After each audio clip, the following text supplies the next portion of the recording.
इरा को नहीं समझ आया कि ध्रुव उस काले चमकदार पत्थर को क्यों खरीदना चाहता था। बाजार में घूमकर थक चुकी इरा ने कहा, ध्रुव, अगर अब तुम्हारी खरीदारी पूरी हो गई हो तो क्या हम घर चलें? ध्रुव ने मुस्कुराते हुए इरा की तरफ देखा और हाँ के इशारे में अपना सिर हिलाया। ध्रुव मन ही मन खुद से कहने लगा, आखिरकार अब वो दिन करीब है जब मैं अपनी खोई हुई शक्तियों को वापस हासिल कर पाऊंगा। लेकिन हकीकत तो ये थी कि उसके साथ कुछ ऐसा होने वाला था जिसके बारे में उसने कभी सपने में भी नहीं सोचा था।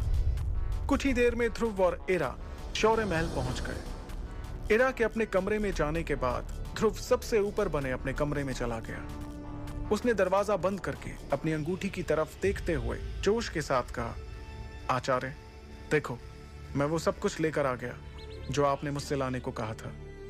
ध्रुव के इतना कहते ही उसकी अंगूठी में से एक सफेद रंग की रोशनी तेजी से बाहर निकली, जिसके झटके से ध्रुव जमीन पर जा गिरा। अपने आप को संभालते हुए खड़े होकर उसने कहा, हर बार इस तरह से आना जरूरी है क्या? मुझे कुछ हो जाता तो? ध्रुव की इस बात पर विदुर ने हंसकर उसके इर्द गिर्द घूमते हुए कहा, अब जब तक मैं तुम्हारे साथ हूं, मैं तुम्हें कुछ भी नहीं होने दूंगा। इस पर ध्रुव ने थोड़ा बेरुखी से कहा, हाँ हाँ, ठीक है, वो तो देख ही रहा हूं।